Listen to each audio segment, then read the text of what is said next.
সীমান্তে বিজিবিকে সর্বোচ্চ সতর্ক থাকার নির্দেশ স্বরাষ্ট্রমন্ত্রীর।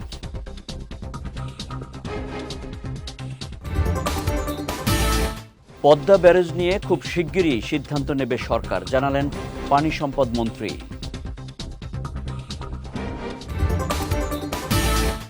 এবং দেশে পৌঁছেছে হাম ও টিটেনাসের ভ্যাকসিন, গ্রহণ করলেন স্বাস্থ্যমন্ত্রী।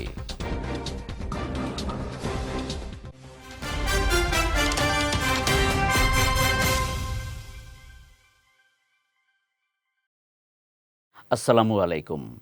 পুষ্টি চা নিবেদিত বিজয় রাতের সংবাদে আমন্ত্রণ জানাচ্ছি আমি কনুজ শিকদার। শুনছিলেন শিরোনাম, এবারে বিস্তারিত। ভারতের পশ্চিমবঙ্গে নির্বাচন ঘিরে সীমান্তে অস্থিরতার আশঙ্কা না থাকলেও বিজিবিকে সর্বোচ্চ সতর্ক থাকার নির্দেশ দেওয়া হয়েছে বলে জানিয়েছেন স্বরাষ্ট্রমন্ত্রী সালাউদ্দিন আহমদ।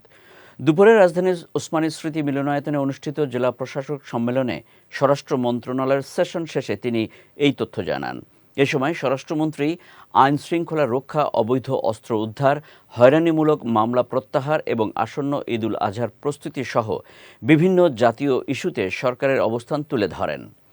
বিগত সরকারের আমলে রাজনৈতিক বিবেচনায় ইস্যু করা প্রায় 10,000 লাইসেন্সকৃত আগ্নেয়াস্ত্র এখনও জমা পড়েনি জানিয়ে স্বরাষ্ট্রমন্ত্রী বলেন, রাজনৈতিক বিবেচনায় দেয়া এসব আগ্নেয়াস্ত্র দ্রুত জমা ও উদ্ধারে প্রয়োজনীয় ব্যবস্থা নিতে নির্দেশ দেওয়া হয়েছে। আমরা সরকারের দায়িত্ব নিয়েছি, জনগণ দায়িত্ব দিয়েছি কেবল 2-2.5 মাস হলো। কিন্তু কমন ব্যাপার, আইন শৃঙ্খলা নিয়ন্ত্রণে রাখা তাদের একটা প্রধানতম দায়িত্ব। সেই জন্য পুলিশ ডিপার্টমেন্ট, জেলা প্রশাসন সবাই সুসমন্বয় করেই কাজটা করে। পদ্মা ব্যারেজ নিয়ে সরকার খুব শিগগিরই সিদ্ধান্ত নেবে বলে জানিয়েছেন পানি সম্পদ মন্ত্রী শহীদুদ্দিন চৌধুরী অ্যানি। আজ সচিবালয়ে প্রধানমন্ত্রীর সঙ্গে বৈঠক শেষে সাংবাদিকদের এই তথ্য জানান তিনি। পানি সম্পদ মন্ত্রী আরও জানান, পূর্ব ঘোষিত সময় অনুযায়ী আগামী 16ই মে চাঁদপুরে যাচ্ছেন প্রধানমন্ত্রী তারেক রহমান। সেখানে অনেকগুলো কর্মসূচির মধ্যে খাল খনন কর্মসূচিরও উদ্বোধন করবেন প্রধানমন্ত্রী। এরপর আগামী 25শে মে প্রধানমন্ত্রী ফেনী যাবেন বলেও জানান পানি সম্পদ মন্ত্রী। বাংলাদেশের সবচেয়ে একটা গুরুত্বপূর্ণ প্রজেক্ট পদ্মা ব্যারেজ, সেটার স্টাডি রিপোর্ট, কারিগরি দিক সমীক্ষা প্রায় সম্পূর্ণ। একনেকে মিটিং যেটি হবে, একনেক সভায়, তার আগ পর্যন্ত আমাদের প্রায়োরিটি বেসিস কি কি কাজগুলো সম্পন্ন করা দরকার ইমিডিয়েট, সেটা নিয়ে আমরা বিশদ আলোচনা করেছি। আমরা আশা করছি যে আমরা এই প্রজেক্টটা খুব শীঘ্রই একনেক মিটিংয়ে উপস্থাপন হবে, আলোচনা হবে এবং সিদ্ধান্ত গৃহীত হবে। 16ই মে চাঁদপুরে মাননীয় প্রধানমন্ত্রী যাচ্ছেন। অনেকগুলো কর্মসূচির মধ্যে খাল খনন কর্মসূচিও থাকছে। মে মাসে মাননীয় প্রধানমন্ত্রী 2টা জেলা যাচ্ছেন, সেটা হলো চাঁদপুর এবং ফেনী। ফেনীতে যাবেন 25 মে এবং চাঁদপুর যাচ্ছেন 16ই মে। 15 লাখ ডোজ হামের ভ্যাকসিন দেশে পৌঁছেছে। আগামীতে আর ভ্যাকসিন সংকট তৈরি হবে না বলে জানিয়েছেন স্বাস্থ্যমন্ত্রী সর্দার মোহাম্মদ সাখাওয়াত হোসেন। দুপুরে শাহজালাল আন্তর্জাতিক বিমানবন্দরে হাম, রুবেলার টিকা ও পোলিও ভ্যাকসিন গ্রহণ কার্যক্রম অনুষ্ঠানে তিনি বলেন, 24 দিনের মধ্যে ভ্যাকসিন দেশে এনে রেকর্ড করেছে সরকার। এছাড়াও আগামী 10 মের মধ্যে হামসহ 10 ধরনের 1,08,00,000 ডোজ ভ্যাকসিন দেশে আসবে বলে জানান স্বাস্থ্যমন্ত্রী। টিকার পাশাপাশি আজ 90,000 টিটানাস ভ্যাকসিন আনা হয়েছে বলেও জানান তিনি। এর আগে ভ্যাকসিনের নতুন চালান দেশে পৌঁছলে স্বাস্থ্যমন্ত্রী নিজে উপস্থিত থেকে তা গ্রহণ করেন। আমরা 1 for each person 15 লক্ষ ডোজ আমরা একসাথে এইমাত্র রিসিভ করলাম। সাথে আরো রিসিভ করলাম আমরা 90,000 টিটেনাস এন্ড ডিপথেরিয়ার ভ্যাকসিন আমরা একসাথে রিসিভ করলাম এইমাত্র। এই পৃথিবীর ইতিহাসে this is the first time যে 24 ডেজে আমরা আমাদের সকল ভ্যাকসিনের একটা বাম্পার স্টক সরবরাহ নিতে সক্ষম হয়েছি। এটা একটা রেকর্ড। আগামী 10 মে আমরা 1,08,00,000 doses MR, TD, BCG, TCV, BOPV and penta vaccine দেশে পৌঁছবে এবং সরবরাহ ব্যবস্থা সম্পন্ন হবে। দেশে গ্যাস উত্তোলনের ক্ষেত্রে আগামী 3 মাসের মধ্যে টেন্ডার প্রক্রিয়া শুরু হবে বলে জানিয়েছেন স্থানীয় সরকার মন্ত্রী মির্জা ফখরুল ইসলাম আলমগীর। রাজধানীর একটি হোটেলে সেমিনারে অংশ নিয়ে তিনি বলেন, দেশের রাজনৈতিক সমস্যা কমে এসেছে, এটাকে স্থিতিশীল অবস্থায় নিতে চায় সরকার। এ সময় তিনি আরও বলেন, বঙ্গোপসাগরে নিরাপত্তা জোরদার এবং প্রতিবেশী দেশের সঙ্গে সম্পর্ক স্থিতিশীল রাখতে চায় সরকার। গ্যাস এবং তেল উত্তোলন করবার যে কাজগুলো সেগুলো আমরা শুরু করেছি ইতিমধ্যে। 3 মাস পরের মধ্যেই আমরা সেটাতে আপনার টেন্ডারে যাব বলে আমরা আশা করছি। আমাদের রাজনৈতিক যে সমস্যাগুলো এখানে তৈরি হয়েছিল অতীতে, সে সমস্যা এখনো যে চলে গেছে তা বলবো না, কিন্তু আগের চেয়ে অনেকটা ইতিবাচক হয়েছে। স্থিতিশীলতা যদি আমরা নিয়ে আসতে পারি দেশের মধ্যে, তাহলে অবশ্যই আমরা অর্থনৈতিক উন্নয়ন করা, আপনার দেশে ইনভেস্টমেন্ট বাড়ানো, দেশে মানুষের কর্মসংস্থানের সৃষ্টি করা, এই কাজগুলোতে আমরা এগিয়ে যেতে সক্ষম হব। শিক্ষামন্ত্রী ডক্টর আনামা এহসানুল হক মিলন বলেছেন, আমাদের মূল্যবোধের যে অবক্ষয় ঘটেছে সেটা পারিবারিক মূল্যবোধ হোক বা ধর্মীয় মূল্যবোধ হোক, সেটার উন্নতি ঘটাতে হবে। আজ বাংলাদেশ সচিবালয়ে প্রধানমন্ত্রীর সঙ্গে বৈঠক শেষে সাংবাদিকদের একথা জানান তিনি। বলেন, আমাদের পারিবারিক এবং ধর্মীয় মূল্যবোধ কিভাবে পলিসিগতভাবে উন্নতি করা যায়, বৈঠকে সেই বিষয়ে আলোচনা হয়েছে। এছাড়া বৈঠকে বিএনসিসিকে আরও কিভাবে শক্তিশালী করা যায় সে বিষয়ে আলোচনা হয়েছে বলে জানান শিক্ষামন্ত্রী। আমাদের সারা দেশের স্কুল 8 থেকে 10, 11, 12 এবং গ্র্যাজুয়েট লেভেলে সারা দেশে বিএনসিসি গড়ে তোলা আমাদের জন্য অত্যন্ত প্রয়োজনীয়। Is a second defence line. এই ব্যাপারে আমরা ছেলেদেরকে কিভাবে আমরা কন্ট্রিবিউট করতে পারি নিরক্ষরতা দূরীকরণের জন্য, সোসাইটিতে যে কোনো দুর্যোগের সময় এই বিএনসিকে রিস্ট্রেংথেন করার জন্য আজকে আমরা একটা মিটিংয়ে বসছিলাম। পলিসিগত ডিসকাশন হয়েছে এবং এটাকে আমরা অ্যাড্রেস করব। এই তো সেটা প্রথম তো সেটা অ্যাজ এ হোল আমাদেরকে ভ্যালুস, রিলিজিয়াস ভ্যালুস, সোসাইটির ভ্যালুস, ফ্যামিলি ভ্যালুস, এটাকে আপহোল্ড করার জন্য আজকের মূলত এই পলিসি ডিসকাশন হয়েছে। সেটাই আমরা করছি। মার্কিন যুক্তরাষ্ট্রের সঙ্গে পারস্পরিক বাণিজ্য চুক্তি সহ যে কোনো চুক্তির প্রতি শ্রদ্ধা বোধ থাকা প্রয়োজন বলে মনে করে সরকার। এমনটা জানিয়েছেন প্রধানমন্ত্রীর অর্থ ও পরিকল্পনা উপদেষ্টা রাশেদ আল মাহমুদ তিতুমির। আজ সচিবালয়ে ব্রেন্ডান লিঞ্চের নেতৃত্বে মার্কিন বাণিজ্য প্রতিনিধি দলের সঙ্গে বৈঠক শেষে এক ব্রিফিংয়ে তিনি একথা জানান। বলেন, দেশের স্বার্থকে অগ্রাধিকার দিচ্ছে সরকার। বাংলাদেশ চায় মার্কিন যুক্তরাষ্ট্রে বাংলাদেশি পণ্যের বাজার আরও বৃদ্ধি পাক। বর্তমান সরকার একটা ধ্বংসপ্রাপ্ত অর্থনীতি উত্তরাধিকার সূত্রে প্রাপ্ত হয়েছে। আন্তর্জাতিক বাণিজ্যে আমাদের বিভিন্ন দেশে পণ্য রপ্তানি করা দরকার এবং আমাদের বাণিজ্য সম্পর্ক আরও বাড়ানো দরকার। মার্কিন যুক্তরাষ্ট্রের সাথেও আমাদের আলোচনা অব্যাহত আছে। যে চুক্তির কথা আপনারা বললেন, এই চুক্তি আমরা মনে করি, আমাদের সরকার মনে করে যে আমাদের যে কোনো চুক্তির প্রতি শ্রদ্ধাবোধ থাকা দরকার। মার্কিন যুক্তরাষ্ট্রের সাথে আমরা এমনভাবে কাজ করতে পারি আমাদের আরও রপ্তানি বাড়ে। মার্কিন যুক্তরাষ্ট্রে আমাদের সবচেয়ে বড় বাজার, আমরা চাই যে আরও পণ্যের বাজার হোক। বাংলাদেশের অটোমোবাইল বাজারে নতুন মাত্রা যোগ করতে উন্মোচিত হল পেরুডুয়া ওয়ারুজ 2026 ব্ল্যাক এডিশন।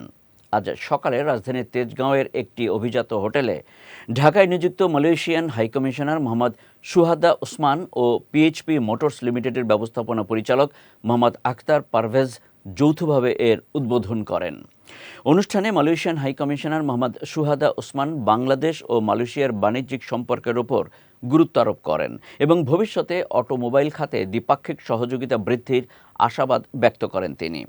এ সময় মালয়েশিয়ার দূতাবাস এবং পিএইচপি পরিবারের উচ্চপদস্থ কর্মকর্তাদের পাশাপাশি পিএইচপি মোটরস লিমিটেডের নির্বাহী পরিচালক তাসির করিম সহ অনেকে উপস্থিত ছিলেন। দেশের সর্ববৃহৎ আইকনিক কর্পোরেট অফিস নির্মাণ করছে ওয়ালটন।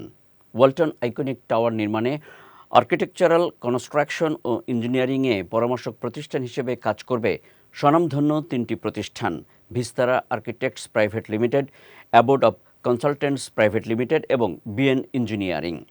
সম্প্রতি রাজধানীর ওয়ালটন কর্পোরেট অফিসে ওই 3 পরামর্শক প্রতিষ্ঠানের সঙ্গে পৃথক চুক্তি স্বাক্ষর করেছে ওয়ালটন হাইটেক ইন্ডাস্ট্রিজ পিএলসি। অনুষ্ঠানে ওয়ালটন হাইটেকের চিফ ফিনান্সিয়াল অফিসার ও additional managing director Mohammad Ziaul আলমের সঙ্গে অ্যাবোর্ড অব কনসালটেন্টসের চেয়ারম্যান ও managing director professor doctor M Shamim Z Basunia, Vistara architects প্রাইভেটের managing director architect Mustafa Khalid Palash এবং বিএন ইঞ্জিনিয়ারিং এর chief executive officer Abul Bashar Mohammad Abdul Kabir নিজ নিজ প্রতিষ্ঠানের পক্ষে চুক্তিতে স্বাক্ষর করেন। এবার পুষ্টি চিনি গুঁড়া চাল নিবেদিত জেলা সংবাদ।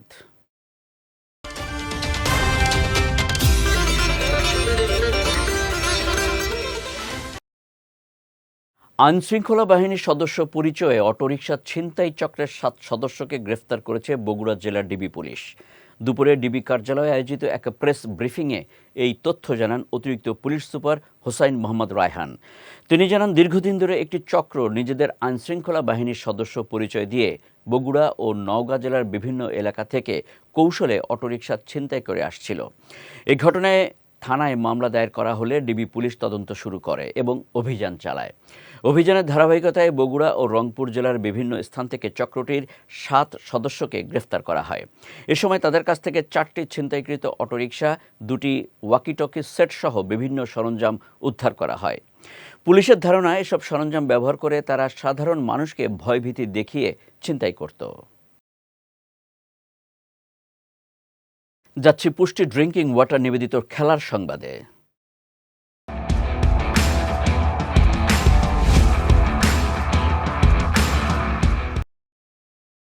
দীর্ঘদিন পর লাল বলের ক্রিকেটে ফিরছে বাংলাদেশ ও পাকিস্তান। মিরপুর শেরেবাংলা জাতীয় ক্রিকেট স্টেডিয়ামে শুক্রবার শুরু হবে বাংলাদেশ পাকিস্তানের টেস্ট। তার আগে অবশ্য নিজেদের অনুশীলন ভালোভাবেই সেরে নিয়েছে মেন ইন গ্রিনরা। তবে এই মাঠে টসটাও যে বেশ গুরুত্বপূর্ণ সে কথাও মনে করিয়ে দিলেন শাহিন শাহ আফ্রিদি। পাশাপাশি টেস্ট খেলতে তৈরি বলে মিরপুরে আজ সংবাদ সম্মেলনে জানালেন দলটির তারকা পেসার শাহিন শাহ আফ্রিদি। বলেন, আমরা পাকিস্তানেও প্রস্তুতি নিয়েছি, এখানে 2-3 দিন ধরে অনুশীলন করছি। দল হিসেবে আমরা চ্যালেঞ্জের জন্য মুখিয়ে আছি। এখানে 2 ম্যাচ খেলার পর ইংল্যান্ডের 3 ম্যাচ টেস্টের লম্বা মৌসুমের অপেক্ষায়। বাংলাদেশের বিপক্ষে টেস্টে পাকিস্তানের সাম্প্রতিক অভিজ্ঞতার কথা বলতে গিয়ে তিনি বলেন, শুধু একটা সিরিজ নয়, দল হিসেবে আমাদের লক্ষ্যটা বড়, আমরা সেটার জন্য তৈরি। আফ্রিদি জানান, তার দল শুধু বাংলাদেশকে হারাতেই চায় না, তাদের লক্ষ্য টেস্ট চ্যাম্পিয়নশিপ জেতা। 2026 ফিফা বিশ্বকাপের খেলা দেখতে যাওয়া মানেই বিশাল খরচের প্রস্তুতি। কারণ আসরটি বসছে যুক্তরাষ্ট্র, কানাডা ও মেক্সিকোতে। তাই বিমান ভাড়া, ম্যাচের টিকিট, হোটেল ও খাবার সহ নানা খরচ মিলিয়ে বাজেট দাঁড়াতে পারে লাখ লাখ টাকায়। এই ব্যয় হিসাব করতে গিয়েই অনেক সমর্থকের কপালে ভাঁজ পড়ছে। তবে এর মধ্যেই এসেছে এক চমকপ্রদ খবর। বিশ্বকাপ দেখতে গিয়ে খরচ তো নয়ই, বরং উল্টো আয় করার সুযোগও তৈরি হয়েছে। নির্দিষ্ট একটি দায়িত্ব পালন করলেই মিলতে পারে প্রায় $50,000, যা বাংলাদেশি টাকায় 60 লাখেরও বেশি। জানা গেছে, চাকরির ওয়েবসাইট ইনডিডের সহযোগিতায় Fox sports chief world cup watcher নামে একটি বিশেষ পদে নিয়োগ দেবে। এই পদে নির্বাচিত ব্যক্তি বিশ্বকাপের ম্যাচ উপভোগ করার পাশাপাশি নির্দিষ্ট দায়িত্ব পালন করবেন এবং এর বিনিময়ে পাবেন এই আকর্ষণীয় পারিশ্রমিক। তবে আকর্ষণীয় এই পারিশ্রমিক পেতে হলে নির্বাচিত ব্যক্তিকে পুরো বিশ্বকাপ জুড়ে অনুষ্ঠিত 104টি ম্যাচই দেখার পাশাপাশি ম্যাচ ঘিরে অভিজ্ঞতা, বিশ্লেষণ বা মজার মুহূর্ত তুলে ধরে নিয়মিত সামাজিক মাধ্যমে কন্টেন্ট তৈরি ও শেয়ার করতে হবে তাকে। অর্থাৎ একজন দর্শক হওয়ার পাশাপাশি কিছুটা কন্টেন্ট ক্রিয়েটরের ভূমিকাও পালন করতে হবে। পুষ্টি চা নিবেদিত বিজয় রাতের সংবাদ শেষ করার আগে শিরোনামগুলো দেখে নিচ্ছি আরও একবার।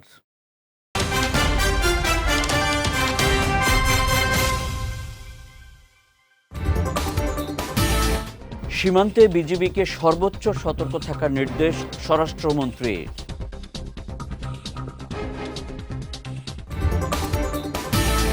পদ্মা ব্যারেজ নিয়ে খুব শিগগিরই সিদ্ধান্ত নেবে সরকার, জানালেন পানি সম্পদ মন্ত্রী।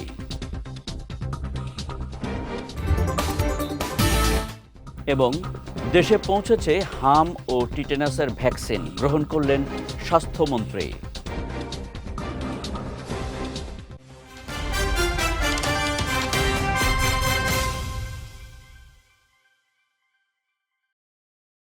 বিজয় রাতের সংবাদ শেষে আজকের মতো আমি কনুজ শিকদার আপনাদের কাছ থেকে বিদায় নিচ্ছি।